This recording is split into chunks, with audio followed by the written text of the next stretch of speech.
Reproché de ne pas stopper la flambée de prix sur le marché par deux députés nationaux, Jean-Marie Kalumba, ministre de l'économie, a été éjecté de son siège. À la Cité, la situation n'a toujours pas changé. La population ressent le poids du pouvoir d'achat, même pour les aliments de première nécessité. Cette crise est interprétée différemment auprès des acteurs du secteur de l'économie. Pour Al-Kitenge, stratège et analyste économique, la République démocratique du Congo fait face à des faiblesses économiques à laquelle le pays est appelé à relever pour se stabiliser.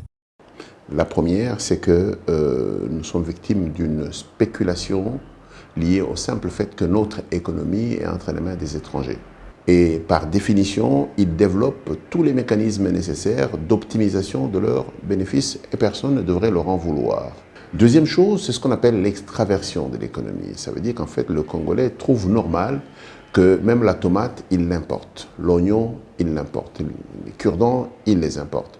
Nous sommes une économie trop dépendante de l'extérieur. La faiblesse de l'extraversion de l'économie, c'est qu'à partir du moment où, et c'est le troisième point, vous avez un choc exogène auquel vous n'êtes pas préparé, et Covid-19 était un premier choc, la guerre en Ukraine est un deuxième choc, vous êtes complètement dépendant des approvisionnements externes, vous n'avez pas de solution locale. Face à la destitution du ministre de l'économie, selon cet analyste, cette démarche devait plutôt être précédée par la remise en ordre du système économique du pays afin d'augmenter le pouvoir d'achat dans le chef de la population. Pour être franc avec vous, c'est dommage que cela soit arrivé. J'aimerais bien voir un seul économiste, j'aimerais voir un seul individu qui peut dire que si on lui donne le poste de ministre de l'économie aujourd'hui, il stabilise tous les prix. Il n'y en a pas un. Nous sommes dans un vrai problème qui dépasse l'individu, qui dépasse, d'ailleurs, je le dis de manière assez claire, le gouvernement, qui nous impose de repenser de manière complète la manière dont l'économie est émise dans ce pays, la manière dont le social est émis dans ce pays, la manière dont on est gouverné. Le changement de personne ne changera pas grand-chose. Il faut changer de manière intrinsèque tout le système économique du pays. Et ça, je le dis humblement, ça demande une concertation quadripartite. Les scientifiques, ça veut dire les universités, les opérateurs économiques, la société civile, celle qui perd le plus, mais également l'État, pour qu'on se rende compte des faiblesses que nous avons connues et qu'on soit en mesure de réadapter complètement la stratégie.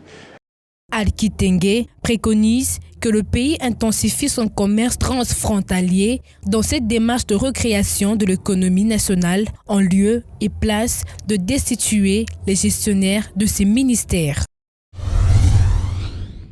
Le Covid-19 continue à s'imposer dans le monde. La ville de Shanghai, capitale économique de la Chine, est frappée en plein fouet depuis dimanche. Avec 2000 contaminations enregistrées par jour, elle affronte sa pire flambée de Covid-19 depuis 2 ans. Jusqu'à ce vendredi 1er avril, 5 heures du matin, toute la partie est de la ville est bouclée, même l'aéroport international. Cela aurait-il un impact sur l'économie de la République démocratique du Congo ? Nous n'avons pas un lien direct avec Shanghai en termes d'affaires de manière spéciale. Et ce n'est pas ça qui va nous toucher. Ce qui va nous toucher, c'est si jamais il y a des effets sur les autres pays qui, eux, ont des activités économiques directes avec nous. Ce n'est pas parce que Shanghai tousse que nous devrons être en mesure de tousser, mais si la question de Covid redevient une pandémie, comme c'était en 2019, en 2020, là, il y aura un très sérieux problème. Pour l'instant, il faut juste observer, ne pas paniquer et rester attentif. Vu que le Covid-19 se propage avec les mouvements des populations, d'aucuns craignent que la RDC en général et la ville de Kinshasa en particulier ne soient à nouveau frappées à cause des relations qu'entretiennent les deux pays. Un professionnel de santé rassure. C'est vrai que le plan mondial, il y a des mesures sanitaires qui visent justement à gérer ce qui se passe à Shanghai et contrôler justement que la ville ne puisse pas être encore un pôle d'extension. Ils sont en train de faire un peu ce qu'ils ont fait à Wuhan. Donc les risques de sortie, comme la fois passée, est très faible parce que les gens maintenant savent que quelque chose qui se passe comme ça peut aller plus loin. Donc du coup, au niveau mondial, l'OMS est en train de contrôler ça. Mais très loin et comme ça ici, bon non, on n'a pas de raison à paniquer, c'est encore localisé. Ils ont vraiment réglementé les sorties et les entrées. Ils ont accéléré les vaccinations en ring. Donc du coup, voilà, nous, ce qu'on doit faire ici, c'est continuer la vaccination pour que si le virus arrivait ici, que les gens ne meurent pas. Notons que la stratégie zéro Covid fonctionnait, mais les courbes grimpent dangereusement selon plusieurs sources. Pour rappel, les premiers cas de Covid-19 étaient apparus pour la première fois à Wuhan en Chine le 17 novembre 2019.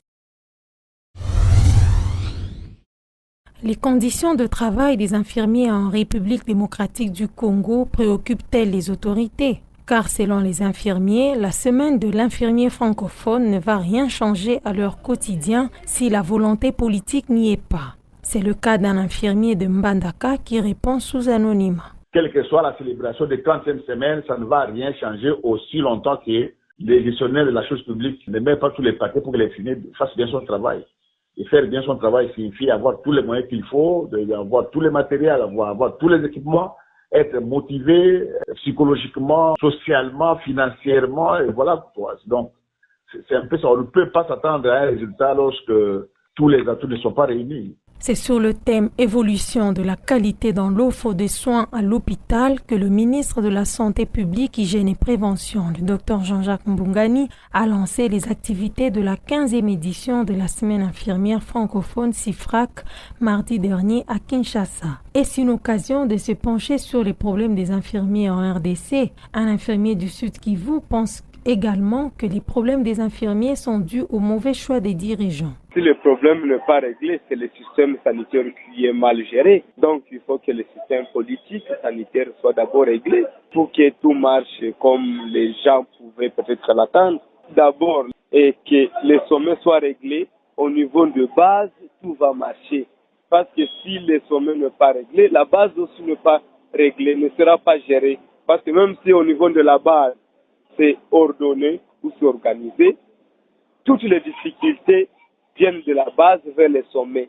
Notons qu'au cours de cette cérémonie, le président de la Ligue des infirmiers a salué la nouvelle gouvernance du secteur de la santé qui, selon lui, pourrait apporter le meilleur. L'avenir nous le dira. Des maraîchères du site Lemba Imbu dans la commune de Mongafula, chassés par les chefs coutumiers, ont été rétablis dans leurs droits par l'hôtel de ville de Kinshasa. Ces agriculteurs ont, dans une note adressée au gouverneur de la ville, accusé des chefs coutumiers de spolier ces sites agricoles qu'ils exploitent depuis de nombreuses années. Tout celui qui veut faire son champ a le plein droit de le faire. Et personne ne va vous empêcher. Pour ceux à qui on a décerné le titre de propriété, d'une façon normale, seront indemnisés, égard à ceux qui ne sont pas en ordre avec l'État sur cette occupation. Des propos rassurants de l'autorité urbaine qui ont réjoui les maraîchères et toute la population qui a tenu à défendre Mordicus sa cause. Tokoleli na bilanga, tobotami na bilanga, totangisi bana na bilanga, baveve borfele na bilanga. Kofutela bandaku. Par ces champs, je paye mon loyer, les frais scolaires et de santé de mes enfants. Trouvez-nous une solution car nous sommes des veuves.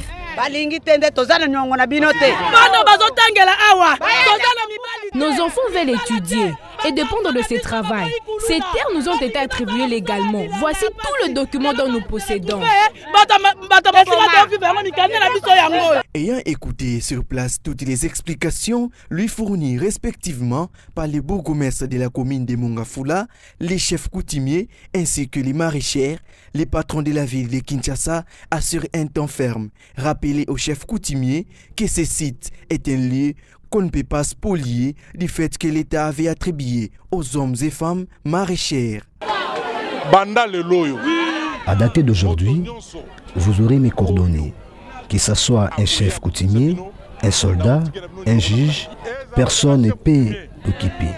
Cette terre vous appartient. Donnez à manger aux habitants de la ville de Kinshasa.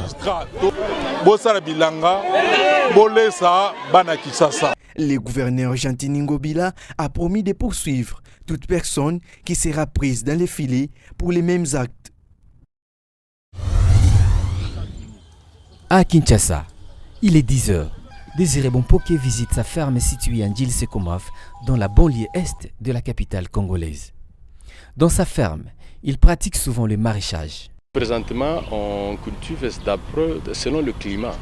Actuellement, nous avons des oseilles, ngaï, nous avons le matembele, nous avons les épinards, nous avons les amarantes, Biteku, et puis il y a ce qu'on appelle les dongo et makassa aussi. Aux côtés du maraîchage, Désiré pratique aussi le levage de menu bétail. Il nous fait visiter sa petite porcherie aménagée dans les bas-fonds. Ces dépouilles ici en image contiennent de la matière première. Pour alimenter notre digesta, nous utilisons le pyrin, s'il faut le dire, c'est-à-dire le bouche de porc. La bouse liquéfiée est ramenée ici pour produire de l'énergie. C'est les digesteurs. L'idée vient de René Matata, un promoteur congolais. En fait, ce projet, c'est un projet de valorisation des déchets organiques en gaz, qu'on peut utiliser soit comme gaz de cuisson pour préparer à manger, soit aussi, s'il y a beaucoup de déchets, on peut en faire aussi de l'électricité. On peut encore aller plus loin, même en faire du biocarburant. Ce dispositif installé ici s'inscrit dans la phase expérimentale de son projet Kinshasa Biogaz. Tous mes travailleurs préparent avec ça, et puis même les voisins aussi qui préparent malewa, des choses comme ça. J'ai dépensé beaucoup pour la cuisson. Avec ces réchauds à gaz, je ne dépense plus rien. Et c'est rapide. Depuis plus de 2 ans, René nourrit des ambitions nobles, celle de valoriser le déchet ménager de Kinshasa. La métropole en produit en moyenne 5000 tonnes le jour. La grande vision, c'est qu'on puisse vraiment contribuer à la culture des tri, des déchets. Et ça, c'est vraiment quelque chose qui me tient à cœur, que demain ou dans 5 ans, dans 10 ans, qu'on commence réellement à trier les déchets et à valoriser surtout la partie organique. Une fois les gaz extraits, le reste des déchets liquides est récupéré dans ces bassins. C'est le digesta, riche en urée, utilisé à son tour comme engrais organique dans ses plates-bandes. Dans la ferme Désiré, rien ne se perd, rien ne se gagne, mais tout se recycle dans le respect de l'environnement.